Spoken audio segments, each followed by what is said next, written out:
जिस तरह लगातार 2 दिनों से बरसात हो रही है, प्रदेश भर की स्थिति आपके सामने है, किस तरह देखते हैं आप इसको? देखिए, कुछ दिनों से बरसात कुछ ज़्यादा ही हो रही है और सब जगह पानी भरा है। और विशेषकर जो जयपुर शहर हो चाहे दूसरे शहर हों, वहाँ पर इतना ज़्यादा पानी बरसा है कि लोगों का जनजीवन अस्त व्यस्त हो गया। और ऐसे में हम सब लोगों का कर्तव्य बनता है कि हम कैसे लोग सुचारू अपना जीवन जी सकें, इसके लिए हमें प्रयास करना चाहिए। और विशेष रूप से सरकार से लोग उम्मीद करते हैं, लेकिन सरकार अपनी हाजिरी राजस्थान की सरकार दिल्ली में दे रही है और वहाँ पर मंत्रियों से, मुख्यमंत्री जी से, प्रधानमंत्रियों से और लोकसभा अध्यक्ष से 6-6 घंटे मुख्यमंत्री जी मिलकर अपना समय व्यतीत कर रहे हैं। लेकिन यहाँ राजस्थान में कोई संभालने वाला नहीं है और जो ढीला शासन इस राजस्थान में चल रहा है, कोई ब्यूरोक्रेट्स फील्ड में नहीं है, कोई अधिकारी फील्ड में नहीं है, केवल बयानबाजी के आधार के ऊपर यहाँ पर शासन चल रहा है। आपने देखा होगा कि कितनी तेज़ बरसात में पूरा जनजीवन अस्त व्यस्त कल जयपुर का हो गया और मुख्यमंत्री जी आए और 100 गाड़ियों के काफिले के साथ वहाँ अपनी रील बनवा रहे थे। तो ये दुर्भाग्य है। ऐसे समय में मुख्यमंत्री जी को, मंत्रियों को जिलों में जा कर के व्यवस्थाओं का जायजा लेना चाहिए, कैसे सुचारू जीवन चल सके, जनजीवन कैसे सामान्य हो और लोगों को तकलीफें नहीं हो। इस तरीके से मैं समझता हूँ कि जो काम होना चाहिए वो राजस्थान में नहीं हो रहा है। ये हमारा दुर्भाग्य है कि हमारे मुख्यमंत्री जी का समय या तो सीएमआर में गुजरता है या फिर अगर वो कहीं जाते हैं तो वो दिल्ली अपने आकाओं की हाजिरी में ज़रूर चले जाते हैं, लेकिन आम लोगों की पीड़ा से उनको कोई सरोकार नहीं है। क्योंकि कई स्कूल ऐसे हैं जो कि पूर्व से भी इस स्थिति में थे, लेकिन पिछले 1.5-2 साल नहीं, देखिए, निश्चित रूप से ये सतत प्रक्रिया है। भवन बनना, भवनों की, पुराने भवनों की रिपेयर होना, ये सतत प्रक्रिया है। कोई भी आदमी 100% परफेक्ट नहीं कह सकता कि 100% सब कुछ है, लेकिन सरकार का दायित्व होता है कि वो समय समय के ऊपर इनका सर्वे कराए और सर्वे करा करके अत्यावश्यक जहाँ हो वहाँ पर उस बजट का इस्तेमाल करे। तो लेकिन यहाँ तो हो क्या रहा है, न तो सर्वे हुआ 1.5 साल में, केवल कांग्रेस को गाली, कांग्रेस की योजनाओं को बंद करना, कांग्रेस के किए गए कामों की जांचें कराना, अनर्गल बयानबाजी। इसके अलावा क्या हुआ आप बताइए? 2 साल में शिक्षा में क्या हुआ? एक टीचर की भर्ती हुई हो तो बता दीजिए, एक भवन का 1 रुपया कोई दिया हो तो बता दीजिए।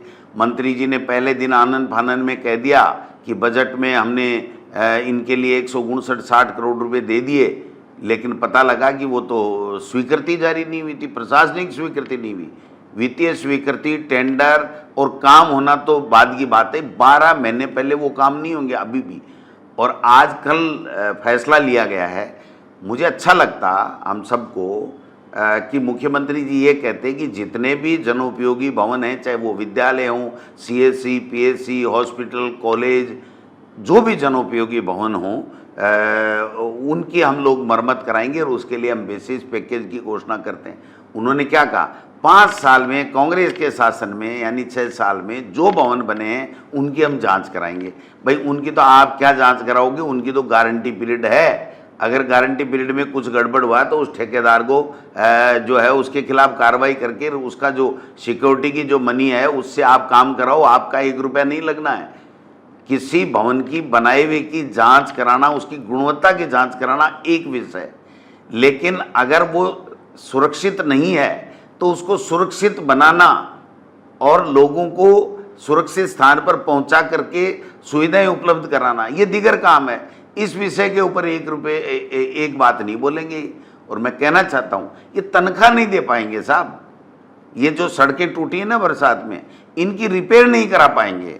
जो भवन जो पानी से टपक रहा है जिस भवनों में, उनकी रिपेयर नहीं करा पाएंगे। आज तक मुख्यमंत्री का 10 दिन हो गए, एक बयान अगर ये आया हो कि मैं इसके लिए कलेक्टरों को अधिकृत करता हूं या विभागों में इतना पैसा एक्स्ट्रा देता हूं जिससे तात्कालिक मरम्मत करा के और इन भवनों को सुरक्षित कर सकें, जिससे जान माल की जो है वो रक्षा हो सके, जान माल का नुकसान नहीं हो। एक बयान बता दो। 5 घंटे तक ओम बिरला जी के चैम्बर में बैठे रहे। अरे भाई, कौन रहेगा कौन नहीं रहेगा, ये पर्ची आएगी तब आ जाएगी, लेकिन आप राजस्थान के प्रदेश में आकर के लोगों की समीक्षा के नाम से कर रहे हैं। तो मैं पूछना चाहता हूँ मुख्यमंत्री जी से, आपने 4 बार इस 4 महीने के अंदर शिक्षा विभाग की समीक्षा कर ली। उस समीक्षा में क्या आपके ये भी नॉलेज में नहीं आया कि ये जो 159 या 60 करोड़ रुपए जो आपने मरम्मत के शिक्षा विभाग के दिए थे, क्या इनकी प्रशासनिक स्वीकृति निकली कि नहीं निकली? अन्य डिपार्टमेंटों का क्या हाल है, ये बात आप बता दीजिए।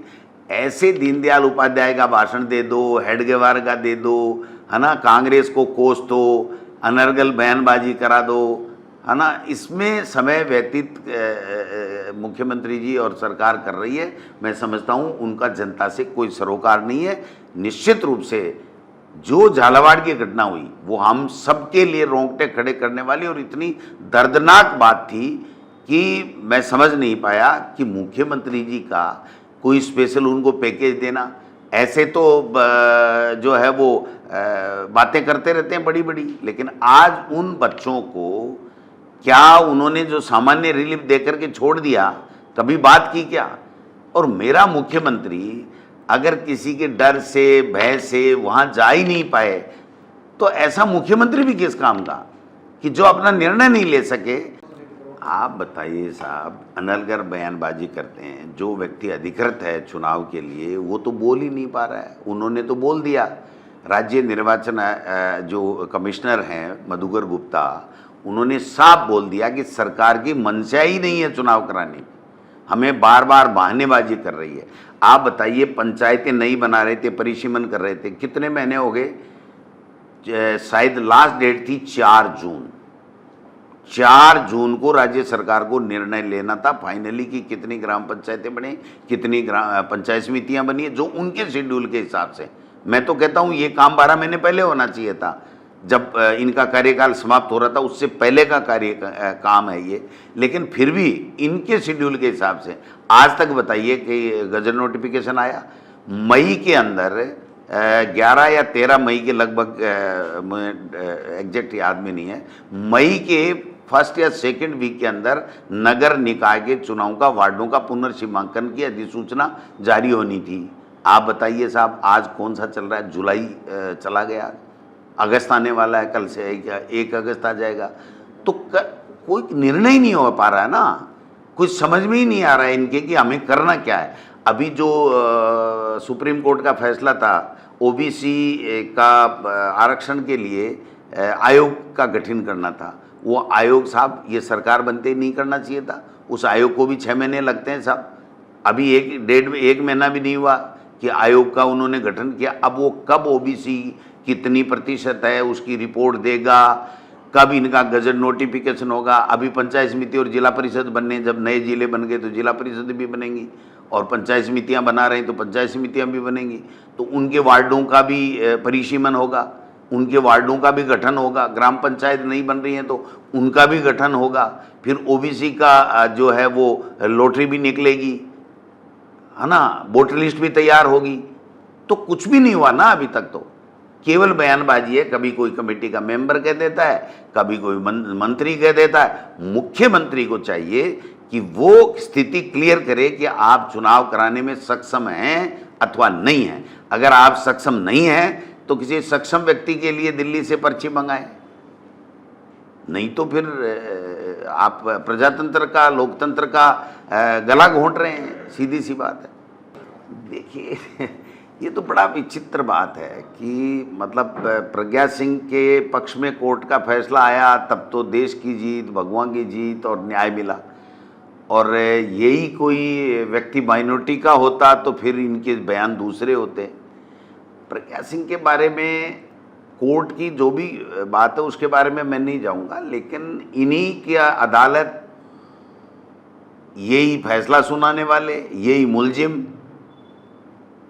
तो हम क्या इसके ऊपर टिप्पणी कर सकते हैं? आप समझ सकते हैं। हमें तो बड़ी तकलीफ हो रही है कि जिस कन्हैया लाल को लेकर के इन्होंने पूरी सरकार लूट ली,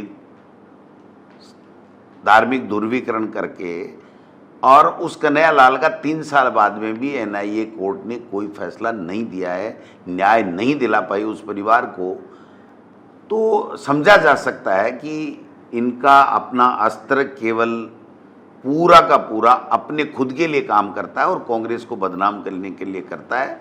यही बात मैं कहना चाहूँगा। मोदी जी के मित्र हैं, मोदी जी को तोहफा दे रहे हैं। मोदी जी ने ये कह दिया, देश दुनिया के किसी देश ने नहीं कहा, इतने में ही 25% की टैरिफ और जुर्माना आ गया।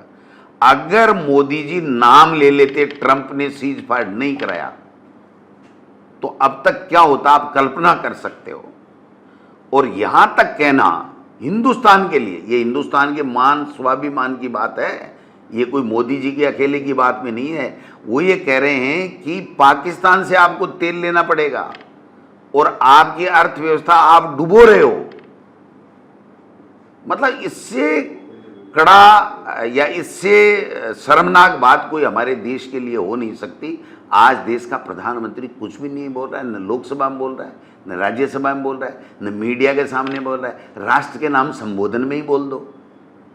टेलीप्रॉम्प्टर से बोलते हो तो टेलीप्रॉम्प्टर में लिख करके हम दे देते हैं कि ये तो बोलो कि मैंने अमेरिका के राष्ट्रपति ट्रंप के कहने से सीज फायर नहीं किया और मैं ऐसा देश के अहित का कोई भी काम होगा वो दबाव में मैं नहीं करूँगा।